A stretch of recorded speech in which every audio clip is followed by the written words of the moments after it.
ไปเปิดน้ำด่วนไป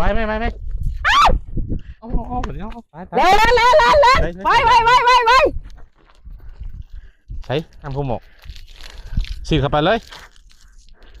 ฉีดจะฉีดลัดพังตัวนั้นนะโมปักเทียบเอ้ยปลา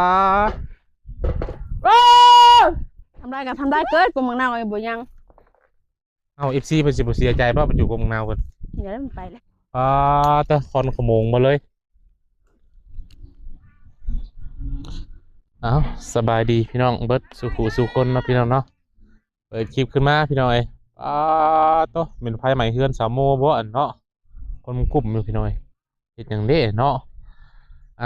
เวะเบี้ยงเข้ามาหาเพื่อนวันนี้พี่น้องพอดีว่าที่ข่าวมาบ้านพุ่นซิมนี่ก็เลยเวะมาหาเพื่อนก่อนว่าสันนี่แหละโอ้บอกเจ้าเห็นอย่างเนาะพี่น้องเนาะเซลเงินเริ่มสลองอย่างเด้เนาะนี่เสียงทางลงหน่อยแล้วก็หลายคู่หลายคนพี่น้องโอ้ทั้งสามโมเพื่อนรีบเสียงนี่เนาะป่ะเดี๋ยวจะเข้าไปหาเพื่อนพี่น้องอย่างไรก็จะเปิดภาพเบื่อกันเด้อพี่น้องFCเนาะ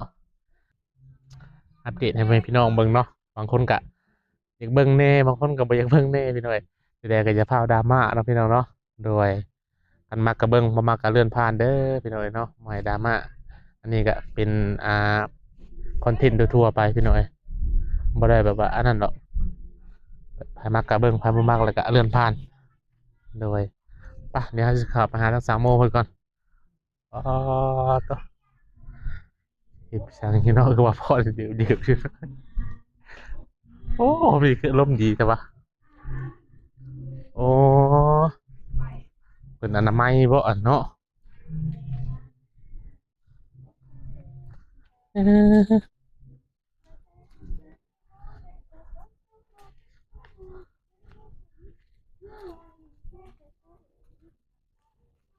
โอ้ลมดีขนาดเนาะเนี่ยมันเหยทีตัวเนี่ยอนามัยบ่เลยนะทำลายของกลาง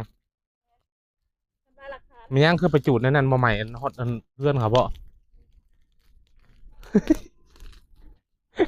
ไปแล้วสบายดีสิพี่เนี่ยก่อนก่อนเอาโดยสบายดีเอาหนีไม้กันพี่น้อยพี่ก่อนในบอลลำโพงกันเย็นเสียงเขานี่นะโอ้ยพี่น้อยเนาะโคตรว่าเลยมันยังไม่ยากควันดีเฮ้งดีได้โมยเดี๋ยวไปจะหนีไม้มือเจ้าเพื่อนเดี๋ยวมันเพื่อนไม้ก่อนขออนุญาตนะจ๊ะโอเคไปใหม่ชวนเขาก็บอกรับมาเร็วไปแล้วหาใหม่เลยค่ะน้ำพดแม่ไม่ใช่ใหม่แล้วพวกเพื่อนไปจ๊ะไปไม่ใช่เรื่องเล่นๆนะเนี่ยเปิดน้ำด่วน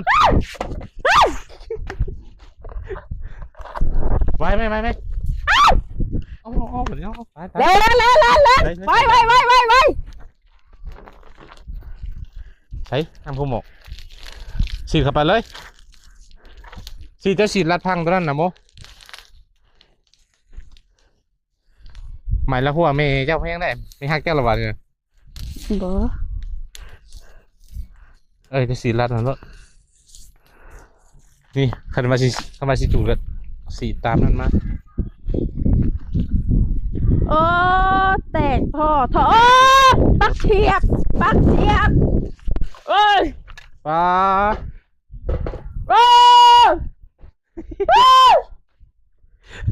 เป็นยังไงวันนี้คือมันดีดดองได้เหมือนเนอะไม่น่าถือบ้องยังไงนะถือบ้องมันถือมาช็อตบ้องฝุ่นเริ่มลองอย่างนี้เนาะเซลอยู่คือเสียงลงหน่อยนำบ่เห็นปะคือเสียงลงหน่อยนำภายในนี่นะบูนะขับรถมาบ่เห็นปะยังไปจูบแต่นะ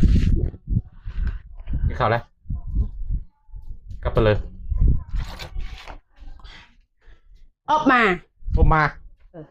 โอ้โหอบอาจารย์ไหนได้ไหมบอกดีก็อบอาจารย์อามาได้นะก็คนเครื่องค่ะเขาเจ้าวันนี่นะได้50,000แล้ววันนี้เพิ่นเอาให้มันมาดีป่ะบ่ลูกชิ้นอันนี้บอกเดี๋ยวมาบ่ได้มีอะไรเพิ่นเอาให้ดิก็นี่นะได้นี่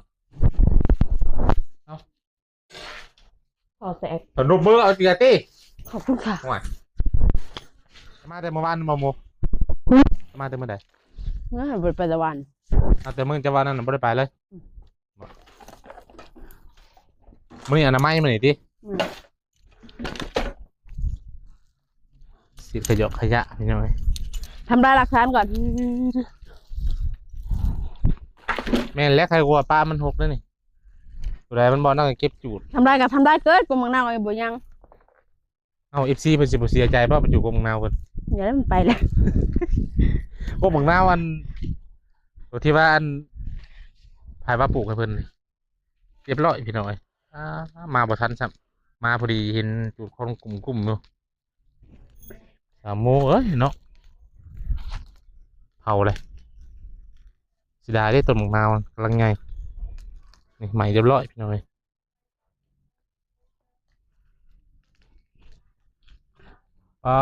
แต่คอนขโมงมาเลยอุ้ยควันไปได้ระวังในโมไอจูดลายอะไรได้มันใหม่นะ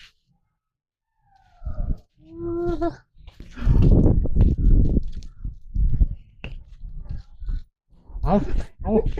เต็มที่เอาถือกระไดมากมันถือกระไดมากเลย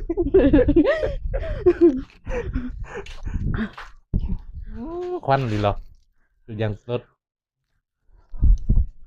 เครื่องไม่ใช่คือลายได้ตอนนี้ เครื่องเก็บมากอะ หากามาเลยเปล่า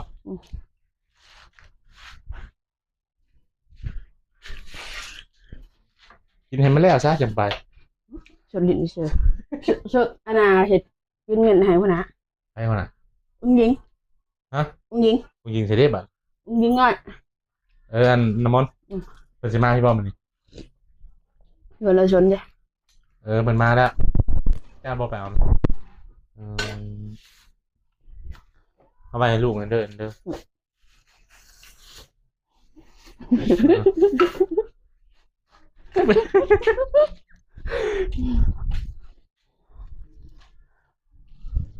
จะจุดกล่องใหญ่ได้มันอันนี้มาทันนั่นนี่ขโมงครับที่มันเลยก็มาหน้าไผ่ก็ปลูกให้ฉันไผ่ก็มาให้ฉันนะ จำบุกดา ฮะ จำบุกดาเอาไปทานเลยเด้อไปเรา เดี๋ยวFC สีแดงมาอีกเนี่ยมันพวกบางหน้ามันปลูกแล้วผัดจุด ขณะฉันมีเงินยังดราม่าเพื่อน จะมีนะอ่านอยู่บ่ จังหวะจบไปชิว เดี๋ยวว่าจะอ่านใช่จะว่าอ่านหนังสือว่าเป็นที่เห็นจะเขียนแบบคอมเมนต์นั่นนี่อยู่บ่ที่เห็นจะเขียนคอมเมนต์ เป็นยัง หรือว่าจะว่าออกบ่ เป็นยัง เอาอันคอมเมนต์ในช่องคอยนะ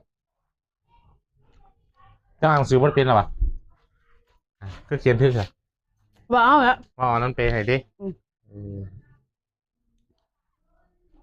โอ้มวนเลยเนาะฉลองอย่างเด้ดิ เอากระฉลอง ไปตูดน้ำเป็นยังจังหวะ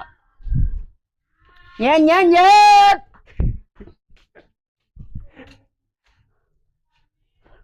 เขาบ่ได้เอิ้นบ่โม เกินได้ห้ามบริไป บ่ได้ไปเพื่อไปแต่น้อยกูไม่ได้ เอากระฉลองกันเอากระ ฉลองบ่เดียวดิ ได้ฉลองเนี่ย ดังไฟอู่แล้วได้เนาะ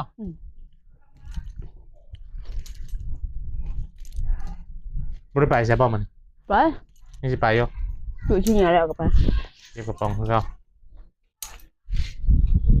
แสดงว่าจะไปสิไปมันนั่นไปชมมันนั่นไปแล้วเจ้ากับมาบ่มันให้เท่าไหร่ก็50แล้วก็ลูกชิ้นนี่นะไปที่เดี๋ยวไปเนี่ยกินมาครับใครกลัวเข้ามาเป็นว่าเห็นจูดคนกลุ่มก็เลยเล่นมาเบิ้งเดี๋ยวว่าไผ่ใหม่นั่นไผ่ใหม่นี่สิดอกคนมาแล้วว่าแน่มาเห็นคนกลุ่มหนึ่งว่าไผ่ใหม่เฮือนใหม่ชานเลยเล่นมาเบิ้งมาบังว่าจูดดินรถจูดกบบังเมา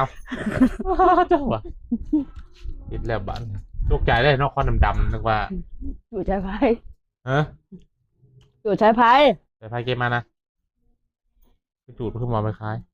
จูดเราลวดมันบอก ตรวจเอาช่องตรวจอะไรก็ไปขาย บันลวดนั่นนี่เอาได้บ่นะขายได้บ่ลวดติดรถนะเขาบ่ซื้อ โอ้โห อืมโอ้โหควันโมงเลยพี่น้องสิอันนี้ก็ตัวใดบ่นั่นเจ้าเก็บอยู่แล้วเลย มาได้ขายเล็กกูละ จะไปขายเล็กบ่เลยนี่นะ อืม ได้ลายดีนั่นเล็กนะแช่นเล็กนะ ข้างหลังเนี่ย บ่รู้ฮะพวกนั้นน่ะบ่พวกหมอหุงข้าวอย่างนั้นบ่เก็บมามันได้กว่าไววาฮะกว่าไววาสิดอก กับผมเนี่ย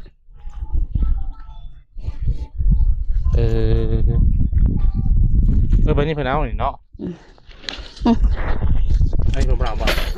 คันเล็กไปนี่เขาเห็นได้หลายได้ที่บ้านเตยนี่บ้านนั้นโรงพยาบาลไงดิของขยะนี่เอาเฮ็ดเอา ยังไงเงินนั้นหมด เสิร์ฟปาร์ตี้ประจันนะมัน พวกเห็นบ่ยังไม่ทันได้หมดเลยนี่ฮะ อันนี้ก็ได้เนาะโลกได้แบบนี้ เห็ดเป็นเล็ก เป็นเล็ก ตัวอะไรเป็นโยมกับเห็ดเป็นโยม โยมนั่นสิเพ่งกว่ามันบ่อันนี้เล็กเป็นเก็บโอ้พวกลวดพวกนี้มันนี่เป็นลวดเนาะ เอาไพ่เป็นยังชูไพ่เป็นยังไพ่เป็นยังอันนี้ฮะ มันร้อนเลยถึงไปไหนมาเนี่ยเนาะเกือบจนชอกจนชูก็มีมันเกือบจนชูจริงๆก็มีเบ็ดเป็นเอามาพี่น้อง แน่กกปักนาว เรียบร้อย เกี่ยง ของ อั เรา งเติร์ดเห็นบ่บอกแล้วแบบบ่ได้ตั้งโตเลย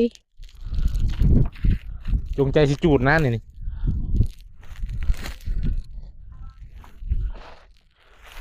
เอารถชับไปชั่วโมงนี่เขาบอกเอานี่ เฮ้ย มาหลังมันวิว พอละจุดฉันนี่หาไพ่ดับว้าวว้าว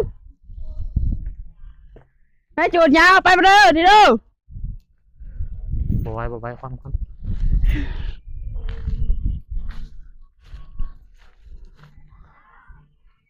อูดเขาได้เนาะ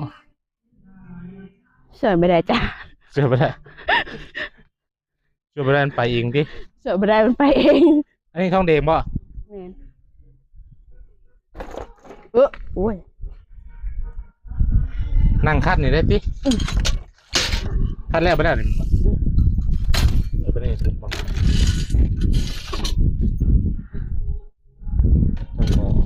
ต้องหมอจังหลายสิ่งหลายอย่างFC ก็ดราม่าว่าพอเทพบ่มีหม่องไปบ่ว่าเขามาหาสาวโมอยู่ แล้วแต่บริแค โอเคบ่ แค่แต่ผู้เข้าซอยเขาหรอกพอเลย อยู่ดราม่าเนี่ยก็ดราม่าแล้วเนาะ ใครว่าก็ว่าโลดเขาว่าเขาไปเอาเงินให้ ให้มันว่าติ ว่าพอหนักทำไรจังวะ แม่นคนเก่าเลยนะบ่อยากเบิ่งก็เรื่องผ่านแม่นบ่ นะบ่อยากเบิ่งกับอัตราเมียนเด้หรือบ่ต้องเล่นโทรศัพท์ ว่าเพื่อนอย่างเนาะ นะ เกือบร้อยอะ ใครบอกยังจูใครบอกยัง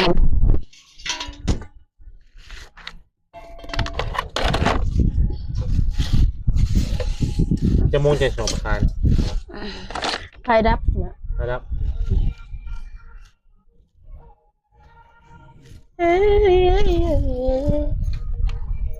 ตู้เด้หน่วยเมื่อกี้เสียงสุดเลยบ่นั่นบ่ บ่มัน เก็บได้ติโมลำโพงไว้ดิ เขามีแต่ปากมันนั่นแหละปากลำโพง ลำโพง เขาจะไปขาย สวรรค์มันยาว ลูกหมู ลูกหมูก็เป็นนี่ลูกหมูลูกมาเปิดหน้าท้องมัน เอาเล็กมัน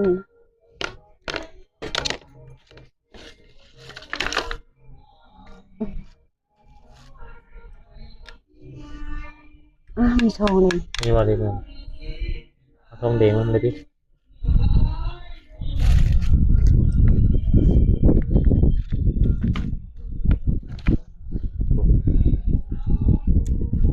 เขาไม่ตู้ให้ดังกว่านี้อันนี้ตู้ชน ตัวนี้กับบักนาวเจ้าอย่าจูบมันด้วยตัวนี้เด้อ เอ้ยมีแต่ตัวนั้นแหละเขาหลงฮะ นั่นแหละยังวะ ทำลายไปเลยเขาก็ทำลายราคาเลย เอาอันนี้มาใส่เอาพุ่นเอายังไม่ใส่มันก็งามเลย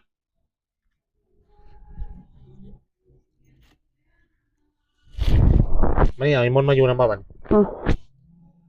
เป็นยังเล่าให้อาม่าหรือว่าจะเอามาเอง ป้า โมโม แล้วไปปักซอย โอเคนะ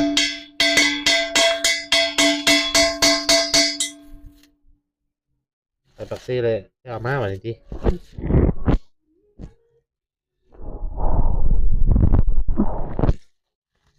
ตากแดดยังได้น้ำมนต์เนาะ ปะนี่ก่อนนะ ก็ไปเก็บทันซิโน่เก็บทันซิโน่โยนนี่จ้ะจะเห็นเรากองขยะอันใหญ่ๆทางเลยเลยซิโน่มาเลยเพื่อไปอยู่ป่ะได้อยู่ป่ะเลยไป มันจะเอาชุมนี่ไปก่อนเอาชุมบอกกระถะไปประจมไปมัด แต่เดี๋ยวมันขายได้ก็เอาไปขายเพราะว่าขายหัวปลาอันนั้นหาเก็บมาอีกบัดนี้บริทุบเอาประจันเนี่ย มันเลยใช่ไหม ทุบบันเดียวขายบันเดียวแล้วมันจังนะ หมูมีคนตีเขาเก็บมาจากไปทางใดหมด เอาได้จะไป ขนาดอันนี้ก็ยังมีคนปีนนี่ค่ะ ไม่ใช่ เด้ค่ะ นี่นะ ประตูหัวใครเจ้าโป่งก็ยังไปปีนเขายังหงุดหลาย มักง่ายปะนั่นเฮงอะไร สร้างมาให้หนึ่งโมแล้วก็เป็นคนปีนบอลทางการนะคนนะ อันนั้นฮะปีนแต่โดนแล้วแต่ คน เขา หรอมาปีน อันนั้นเขาจับไปได้แล้ว อันนั้นนะคนในบ้านเห็นบ่ปีนเข้ามาเห็นนั่นเล็กลายของเขามาเอาคนฮะ บนเขามาห้องน้ำเนี่ย เขามองน้ เขามาหงาย ำปีนเขามาขี่นี่ออกไป พาเขาห้องน้ำเขายังปีนน้ำเขาหาย มาเทือนเขาเลยจ้ะโอ้ยแต่แบบว่าจะไปเจ้าก็ล็อกไว้ตลอดหรอประตูนะ ประตูหัวนะเขาไม่ได้ล็อก บนนั้นของเขามาเล็กเลยประตูหัวไปล็อกเขาก็น่าจะเปิดมาทั้งนั้น นะเขาเขียนเป็นนี่เขาสิเขียนไปใส่บนประตูฮะ เขียนไว้เลยมากกว่า คน เขียน โบอยู่ห้ามเขา มากกว่าสิเขียนอะไรครับมีมิก ท่านโบมีบ่ต้องเขามาโบมีของน้ เขียนอะไรก็ได้รอกเราจะเขียนคนได้ห้ามออกคนนอกห้ามเข้าใช่ป่ะโจรบุกบ้านสามโมพี่น้องเลยด่วนสุดๆร้อนๆเลยได้เนาะ แต่โดนแล้วมันก็เห็น เดี๋ยววันใหม่นะ มันก็เห็น อีกอย่างเพื่อนเจ้าเด็กน้อยเขามาเนี่ยเขามาหา แม เก็บ นอันนี้ฮะโบแมนเด็กน้อยผู้ใหญ่อันนี้ฮะคนเขาเดี๋ยวเขาไปปากเฉย เขาสวยโอกาสเขามาทั้งนี้ที่ ๆก็หูจะเกลียใจแล้วก็พอ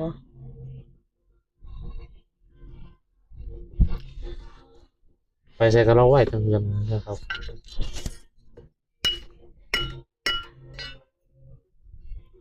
เอาไปขายก็ได้ที่จะเก็บมา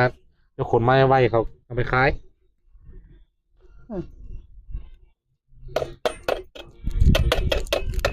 หมอดอกหมอเดงทุบมันมาเล่นเนาะโลไทยโดดเด็กง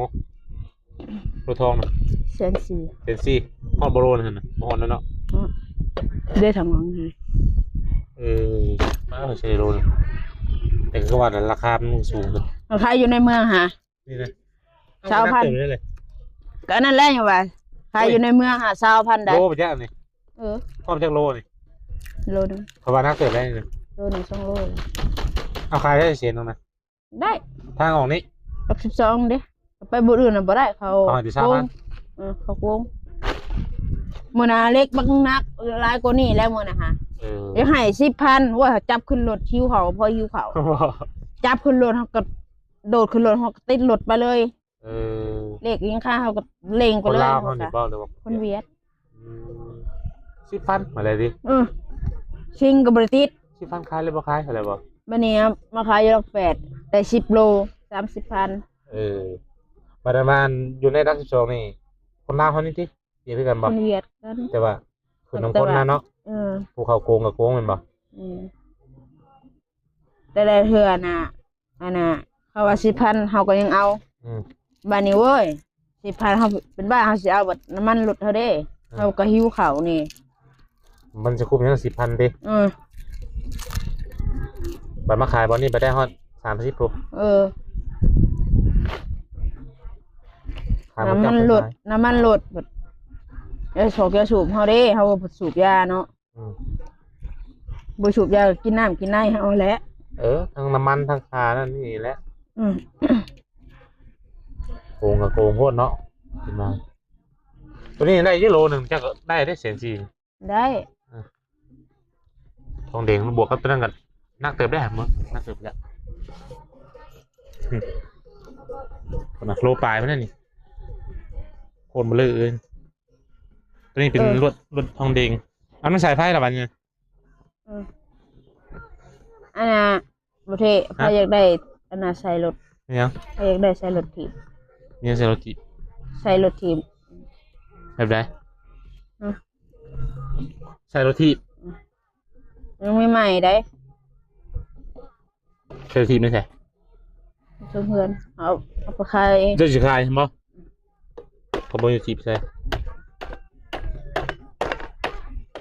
เอาชิจิมก็สิได้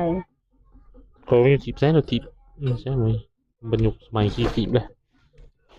เจ้าก็ไว้ใส่ก็รถถีบเจ้าเด้งๆรถถีบเอาหันไปขี่ดิว้าไปอ่ะอันนี้รถถีบหน่อยว่ะ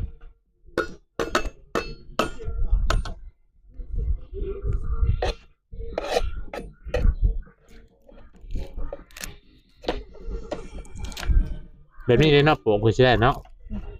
ต้นกี้นะเฮาลอกเอาเลยเอาเบียนนี่ปอกเอามันอยู่ในแช่นั่นนะมันอยู่ในอย่างนี่อยู่หมอลำเครื่องเสียงขนาดอันนี้เขายังเอา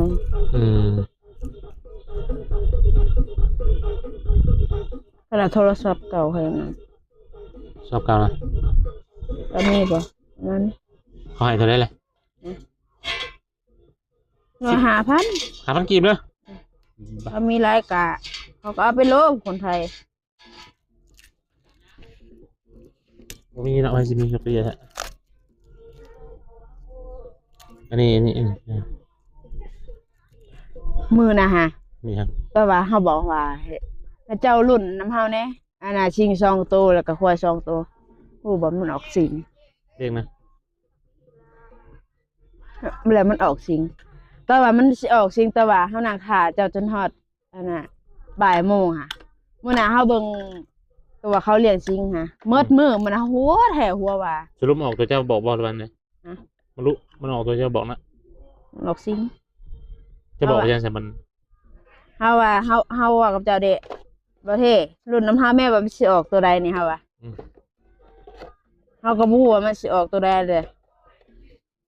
ไม่เป็นออกสิงมั้ยแล้วมื้อน่ะเฮาเบิ่งซิงมัดมื้อมันเอาคือบ่ว่าจ้ะเฮาก็บ่กล้าบอกแล้วจะมันสิออกเลขหยังเนาะเจ๊ก็โทรไปบอกแล้วว่าเขาจะพันดีพันดิดจ้ะเฮาบ่ได้พันแล้วเฮาตั้งเบิ่งอยู่ในโทรศัพท์คันเจ้ามั่นใจว่ามันสิออกตัวใดเจ้าก็โทรไปบอกกันว่าอันแม่นดีว่าเราสิซื้อคำว่าเราถือซื้อจ้างกันเจ้าแม่นบ่ใช่เอามองสนิงอยู่นะโอ้ยคือบ่มีบ่จอดแล้วเอ้าบอกมาแล้วว่าคันถึงเลขเลยคันผ่านนั้นส่งมาเด้อว่าถึงเลขเลยซื้อรถเต็มเพื่อนผู้จะบ่มีคนอยู่ข้าวน้ำเจ้าของเมืองนี่กินใช่ไหมกินไม่ใช่ข้าวน้ำแต่เงินตัวเขาเก็บซื้อเป็นโลเอาเงินตัวเขาเก็บกินตอนไหนเอาตัววันดึงไพ่เขาซื้อเนี่ยตอนนี้เอาเงินในช่วงพูดซื้อเป็นโลนะมันจะโลนะซื้อสอบหนึ่งเป็นสอบพูแล้วไม่เขาไปเอา2 สอบเขาจังบริซื้อรายเทือแต่ค่าตัวเดียวค่ะแหละแต่เขาอยู่ผู้เดียวเขาได้หา6 สอบประจำมันจะซื้อไว้เป็นสอบค่าผู้เดียวแหละเขาจังบริซื้อ ก็ดีอยู่ซื้อไว้ให้กว่ามีเงินอื่นเท่ากับซื้ออื่นเป็นบ่ ซื้อเขามีเขาไว้กับมีอะไรกินเลยในวันนั้น บ่มีดอกเฮามีเขาแล้วจะไปขาย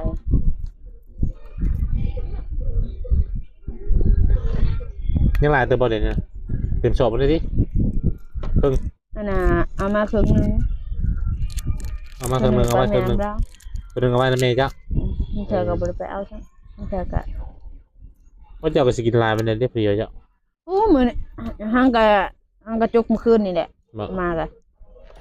จกเมื่อวานนี่ อืม เสร็จแล้วเขาต้มข้าวเปียกข้าวเจ้า อืม เอาไปส่งทานให้แม่เฮาแล้วเขาเอาข้าวเจ้าให้ อืม เรากินตัวนั้น ไปจะไปส่งเครื่องครับแล้วเขาเอาอย่างไรสิบอก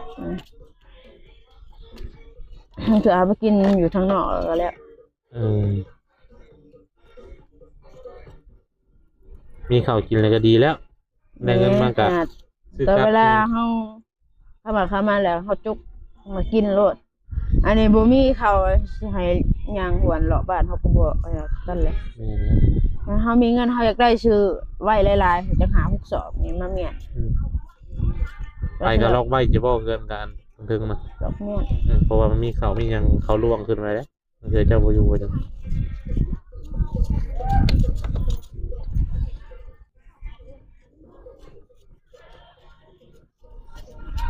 มีเขาแล้วก็ดีเลย เอาเส้นนี้ไปก่อน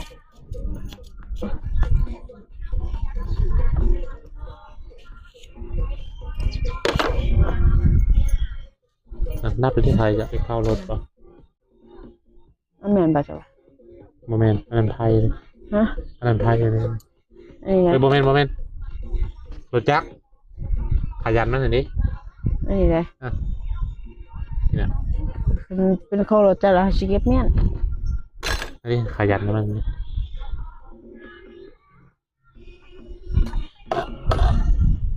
โอ้ย เอาป้าเก็บบัตร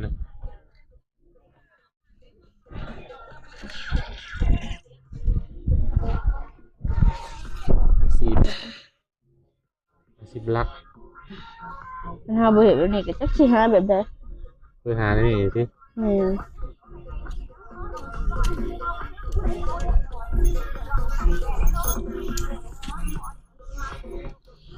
โอเคพี่น้อยเนาะบอที่ก็จะจบคลิปก่อนพี่น้อยเพราะว่าบอที่มีเบียร์สไปโตอีกพี่น้อยเนาะสวยเลยเดี๋ยวให้3 โมงเพิ่นออกไปขายอันนี่ก่อนสิบุรบกวนมันแหละพี่น้อยเอากลับก่อนนะบัดนี้เด้อ โดย สบายดี FC เพิ่นเลย สบายดี โดยเจอกันคลิปหน้าพี่น้อย